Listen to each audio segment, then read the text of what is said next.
C'est avec une joie indicible que je vous retrouve ce soir. Mesdames et messieurs, bonsoir et bienvenue à notre édition du journal. Débutons cette édition avec cette information où le prix du litre des carburants est passé de la matinée de ce jeudi 3 octobre 2024 de 3 340 francs à 2 990,49 francs congolais pour l'essence et de 3 435 francs à 2 979,73 francs congolais pour les gasoils, soit une réduction de 13% sur ces deux produits. Cette baisse concerne les provinces de la zone ouest de la République démocratique du Congo. Images et commentaires.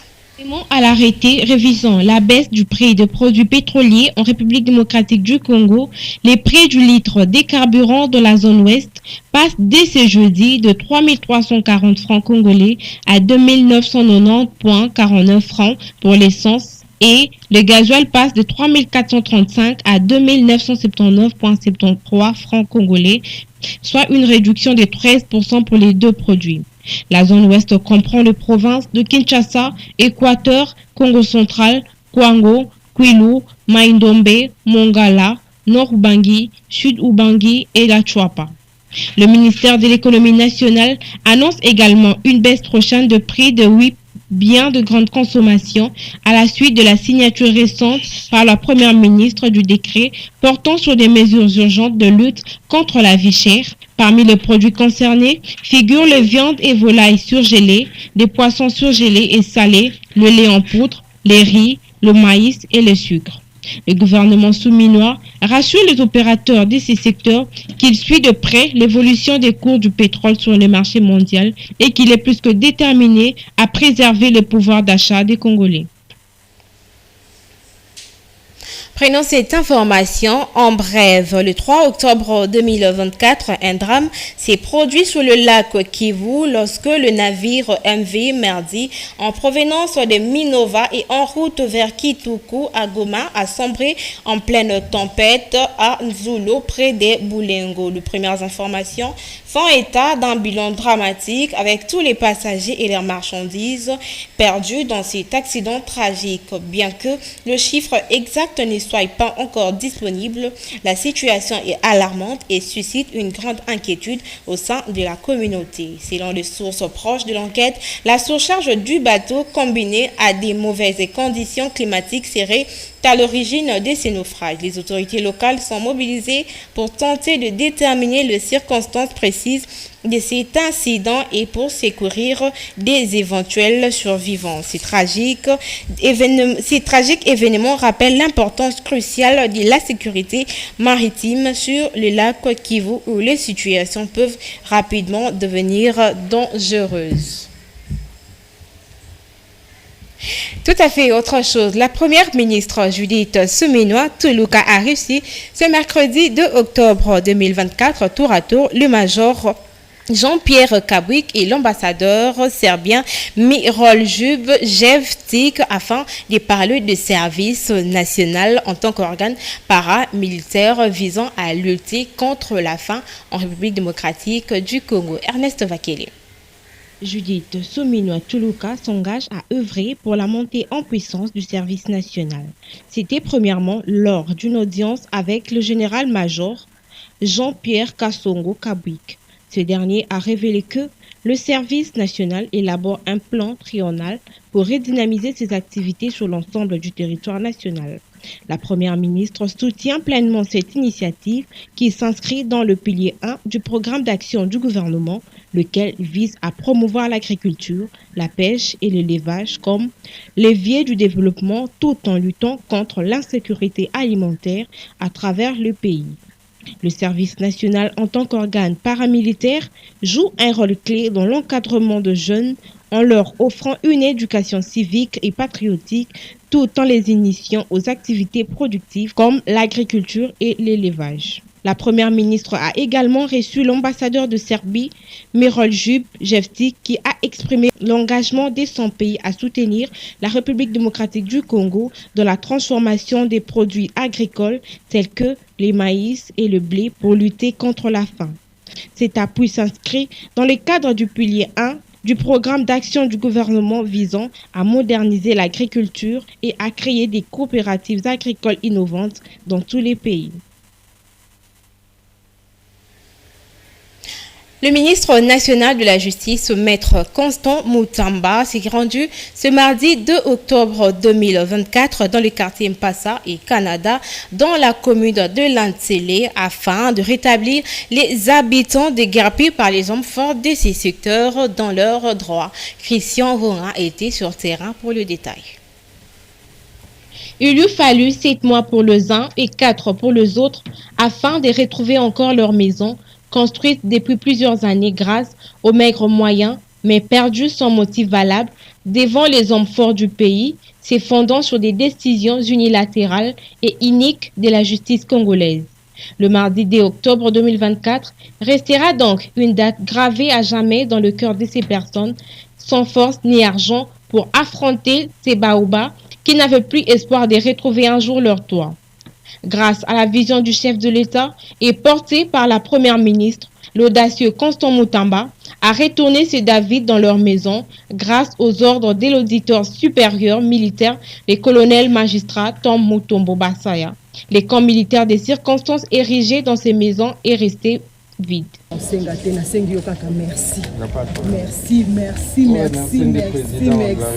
La président, merci. Merci. Yende. Na bolingo na ende ndomeo. Ne le biso to benga mi bato esengo. Merci beaucoup.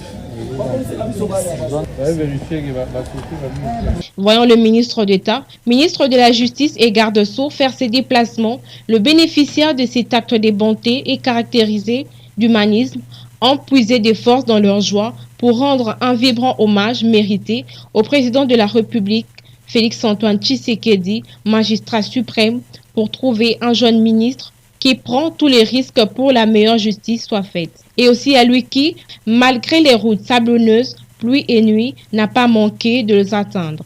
Azoya partout, ayoka amona, asala, en tout cas ministre Sengeli, yeyo, ceux qui bazali ata 5 na RDC, mboka na biso ko changer. Muto ya Sengeli azalande yeyo, azokoma bisika nyonso na fefo, azolanda likambo nyonso, justice yango evandiawa. Tozoluka batu lokola bango, nzamba sunga, apesa ye longue via sala musala ndenge Sengeli.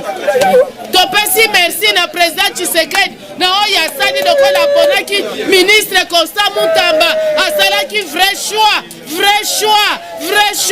azo répondre na ba dossier nyonso ye moko azokoma soki amoni clarté atuni ba avocat amoni clarté ye moko anyati atuni nzamba zwa lokumu tomotombele longue vie elimo santo ekambaye asala musala kitoko.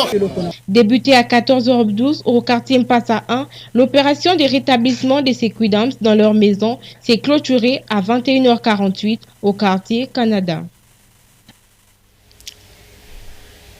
Parlons de la défense nationale à présent. Le patron de la défense nationale, Guy Kabombo Mwadianvita, a présidé ce mercredi 2 octobre 2024 le Conseil provincial de sécurité élargi aux différents organes dans la province des Lituri. Les contextes des conflits dans cette partie de la République étaient résumés par le numéro 1 de la province, le Boya Kachama Johnny, le vice-premier ministre de la Défense. C'est par la suite rendu dans le territoire des Djougou. Les détails dans cet élément. Cette province, placée sous état de siège depuis 2021, reçoit le vice-premier ministre, ministre de la Défense nationale. Guy Kabombo Mwadianvita a présidé ce jour le Conseil provincial de sécurité élargi aux différents organes. Après un briefing sécuritaire donné par le gouverneur militaire, le lieutenant-général Luboya Nkashama Johnny, qui a résumé le contexte de conflit dans la province de l'Ituri et ses conséquences sur la population, le vice-premier ministre, ministre ministre de la Défense nationale a exposé clairement son objectif qui se résume en la redynamisation et la montée en puissance de FARDC conformément à la vision du commandant suprême, Félix-Antoine Tshisekedi Tshilombo. Soucieux de palper les réalités du terrain, le VPM de la Défense nationale, Guy Kabombo Mwadianvita, s'est rendu dans le territoire de Djougou, à plus de 60 km de Bunia, précisément à Tchomia, une entité lacustre, bastion des milices d'autodéfense Zaïre, sous couvert de M23 et de la milice Codeco. Ces deux groupes qui opèrent dans les coins stratégiques et sèment la désolation par voie de plusieurs massacres. Sur place, le patron de la Défense nationale a présidé un conseil local de sécurité élargi. Pendant plusieurs heures, les intervenants ont échangé autour des questions de sécurité locale, la situation administrative, sécuritaire et opérationnelle. Quelques actions d'urgence ont été mises en place avec l'opération Tolérance Zéro qui a permis de récupérer quelques armes et documents complotant contre les FARDC.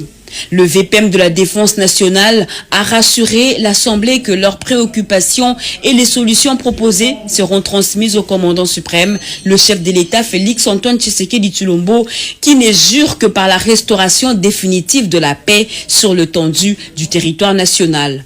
Rappelant aux chefs coutumiers leurs responsabilités et leurs devoirs dans la recherche de la paix dans cette partie du territoire, Maître Guy Kabombo Mwadianvita les a invités à être l'église au milieu du village. Avant de quitter Djougou, le numéro 1 de la Défense nationale a sillonné à pied quelques rues de Tchomia, accompagné par la population.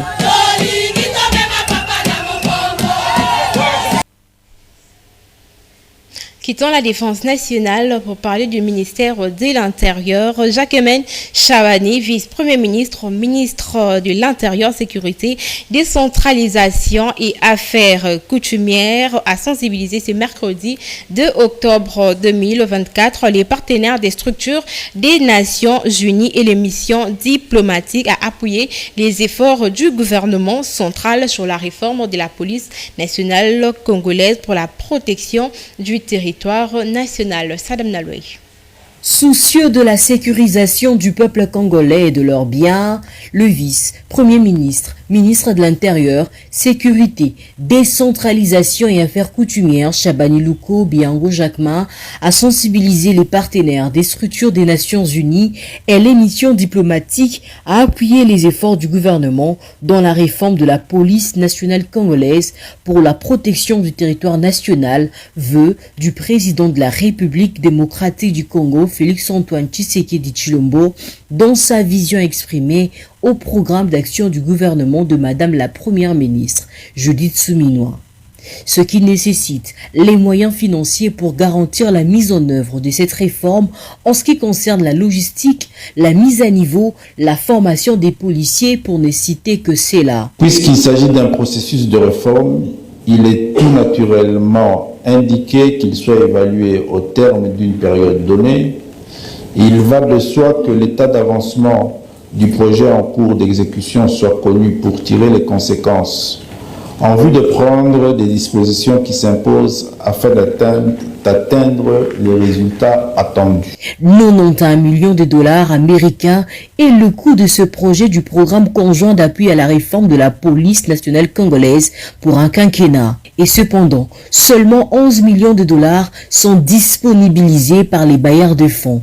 D'où la nécessité et l'urgence pour le gouvernement de faire voter la loi sur le programme de la police nationale congolaise, ce qui concourt par ailleurs à cette réforme. Prenons ces communiqués de l'ambassade de la République démocratique du Congo. L'ambassade de la République démocratique du Congo arabe d'Égypte en cours informe au Caire informe des compatriotes congolais résidant au Liban qu'en raison de la détérioration de la situation sécuritaire dans le pays, le gouvernement de la République a mis en place un processus de rapatriement pour les Congolais ainsi que leurs familles. C'est dans ce cadre que l'ambassade de la RDC en République arabe d'Égypte au Caire vous prie de lui transmettre les documents ci-après. 1. Des copies de vos passeports en cours de validité ou ayant expiré, perdu ou abîmé. 2. Une photo passeport. 3. Tout autre document prouvant vos liens familiaux avec un citoyen de nationalité étrangère fait au Caire 2 octobre 2024. Quittons cette information pour aller cette fois-ci au Lualaba. C'est sous le thème minerais critique et transition énergétique. Activer la voix et le pouvoir du peuple pour une transition énergétique. Juste que la 8e édition de l'alternative Mining Indaba de la République démocratique du Congo a débuté ce mardi 8 octobre 2024 à Kolwezi dans la province du Lualaba, en présence du vice-gouverneur M. Clément Moufundji et du ministre provincial des Mines Nico Tanda Wamana. Presse gouvernorat. Ouverture ce mercredi 2 octobre 2024 de la 8e édition d'Alternative Mining Indaba de la République démocratique du Congo à l'hôtel Campi à Boma de Kolwezi sous les thèmes minerais critiques et transition énergétique. Ces assises des hautes portées économiques ont été ponctuées par les mots de bienvenue du ministre des Mines, Nico Tanda Wamana, à l'intention des participants. Je vous souhaite une chaleureuse bienvenue à ces assises. Ces félicitant du choix porté sur sa province pour cet événement grandiose, les vice-gouverneurs Clément Moufundji Karl, représentant la gouverneure des provinces Fifi Masuka Saini, a dans son mot d'ouverture déclaré ouverte ces assises qui devront déboucher à des conclusions pouvant activer la voix et le pouvoir du peuple pour une bonne transition énergétique. Au nom de ses excellences, Madame le gouverneur des provinces, elle tient à souligner son engagement envers l'installation urgente des usines pour la fabrication des composants des batteries dans la province du Lualaba. Ce projet est essentiel pour réaliser la volonté politique de son Excellence, Monsieur le Président de la République, qui œuvre pour le développement socio-économique de la République démocratique du Congo, grâce aux minéraux capables d'assurer la transition énergétique mondiale. À ce titre, je déclare ouvert les travaux de la 8e édition d'Alternative Indaba Mining RDC. Le docteur Claude Kabemba, directeur exécutif des Sarwa, a précisé l'objectif de cette organisation. Après les mots de la représentante du président de la SANCO, Monseigneur Fulgence Mouteba, les participants ont assisté aux différents travaux sous les thèmes minerais critiques et transition énergétique, avec la participation de plusieurs orateurs, dont les recteurs de l'université de Lubumbashi, Gilbert Kishiba. Les travaux se poursuivront ce jeudi 3 octobre 2024 et la cérémonie de clôture est prévue pour le vendredi 4 octobre 2024. Mesdames et messieurs, c'est par cet élément que nous bouclons complètement cette édition. Grand merci à toute l'équipe rédactionnelle et technique qui ont concouru pour le bon déroulement de cette édition. Restez branchés sur les antennes d'Apsi Télévision. Au revoir et bonne soirée chez vous.